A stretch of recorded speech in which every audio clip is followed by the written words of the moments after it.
салому алайкум хонандагони азиз. мо имрӯз бо ҳамроҳии шумо мавзӯи шаклҳои тасрифӣ ва ғайритасрифии феълро меомӯзем.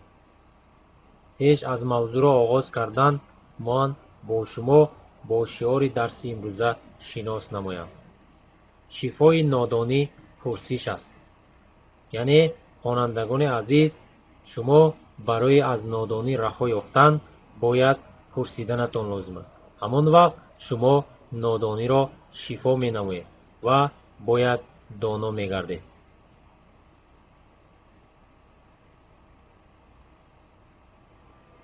хонандагони азиз, мо дар дарсҳои гузашта низ гуфта гузаштем ки феъл ду шакл дорад: шакли тасрифӣ ва шакли ғайритасрифии феъл. мо оиди феълҳои тасрифшаванда ба шумо маълумот медиҳем. дар забони тоҷикӣ феъл дорои шаклҳои гуногун мебошад. ҳамаи шаклҳои феъл ба ду гурӯҳи калон ҷудо мешавад, яъне феълҳои тасрифшаванда ва феълҳои ғайритасрифӣ. феълҳои тасрифшаванда бо бандакҳои феълӣ ва хабарӣ тасриф мешавад. ба ин гурӯҳ феълҳо дорои категорияи шахсу шумора, тарз, намуд, замон ва сиға дохил мешавад, яъне аз рӯи шахсу шумора тасриф мешавад.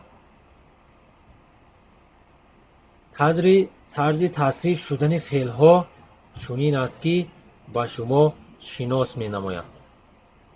феълҳо ду шумора дорад: шумораи танҳо ва ҷамъ. воситаҳои асосии ифодаи шахси шумораи феълҳо бандакҳои феълӣ ва хабарӣ мебошад. яъне мо феълро аз рӯи чунин шахсу шумора тасриф карданамон мумкин аст. яъне дар феъл се шахс дорад гуфтем: шахси якум, шахси дуюм ва шахси сеюм. ҳар як шахсҳои феъл бо худ бандакҳои соҳибӣ дорад. яъне тасрифи феъли рафтан чунин аст.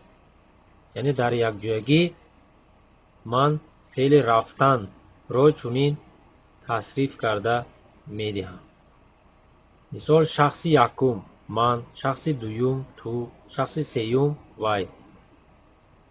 шахси якуми ҷамъ мо, шахси дуюми ҷамъ шумо, шумоён, шахси сеюми ҷамъ онҳо мебошанд.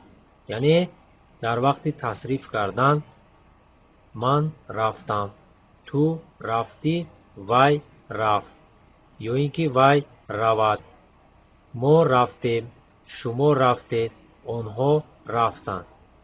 яъне дар ин ҷо феъл аз рӯи шахсу шумора тасриф шуда истодааст. феълҳои ғайритасрифӣ бошад бо чунин хусусиятҳои худ соҳиб аст. гурӯҳи дуюм аз чунин шаклҳои ғайритасрифии феъл иборат аст. ба ин гурӯҳи феълҳо масдар, сифати феълӣ ва феъли ҳол дохил мешавад. феъле ки амалу ҳолатро фаҳмонда замон, шахсу шумора ва сиға надорад, мастар номида мешавад. нишонаи дастурии мастар пасванди ан мебошад. мисол: дидан, навиштан, хондан ва ғайраҳо мебошад. яъне мастар асосан бо воситаи пасванди ан меояд. сабаби ғайритасрифӣ будани феълро, хонандагони азиз, ман бо шумо фаҳмонда медиҳам. яъне аз он сабаб ин гурӯҳ феълҳо тасриф намешаванд. инро дар мисоли мастар фаҳмонданро ҷоиз донистам. яъне шумо мастари хонданро гиред. яъне дар якҷоягӣ мастари хонданро гирифтем. яъне дар вақти тасриф кардан аз рӯи шахсу шумора муайян менамоед: ман хондан, ту хондан, вай хондан. дида истодед ки аз рӯи шахсу шумора мувофиқат накарда истодааст, яъне тасриф нашуда истодааст. шакли дурусти тасриф шудани феълҳои хондро гирем агар: ман хондам, ту хондӣ, вай хонд.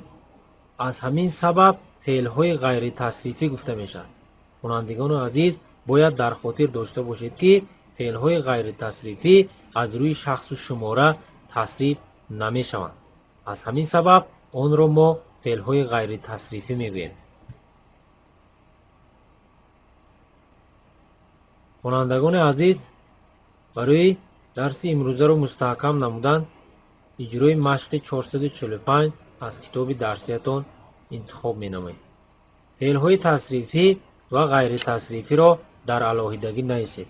дар китоби дарсиятон якчанд феълҳо дода шудааст.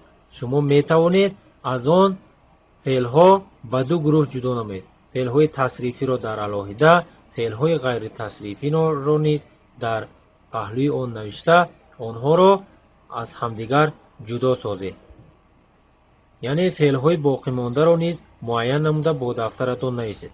дар ин ҷо барои мисол феъли тасрифӣ рафт, феъли ғайритасрифӣ бошад хобидан. ба монанди ҳамин дигар боқимондаҳоро низ иҷро намуда бо дафтаратон қайд намоед. барои мустаҳкамкунии мавзӯи имрӯза, хонандагони азиз, ман бо шумо бо чунин саволҳо муроҷиат менамам. бояд бо ана ҳамин саволҳо шумо ҷавоб дода тавонед. феъл чист? шаклҳои феълиро гӯед. фарқи феълҳои тасрифӣ ва ғайритасрифиро гӯед. мастар чист? мисол оред. аз шумо хоҳиш менамоям ки бо ин саволҳо ҳатман ҷавоб дода тавонед. хонандагони азиз, дарси имрӯзаи мо ба охир расида истодааст. ба шумоён вазифаи хонагӣ супорида мешавад. вазифаи хонагӣ иҷрои машқи 448, яъне ҳанҷтои феълҳои тасрифӣ ва ғайритасрифӣ нависед. намуна: феъли тасрифӣ нишастам, гуфтам. феълҳои ғайритасрифӣ бошад омадан, хӯрдан. ба монанди ҳамин шумо дигар мисолҳоро давом дода бо дафтаратон бо хати зебо навиштанатонро мехоҳам. хонандагоне ки дарсҳоро бо диққат гӯш карда машқҳо ва вазифаҳоро иҷро намуданд, соҳиби баҳои аъло гардиданд.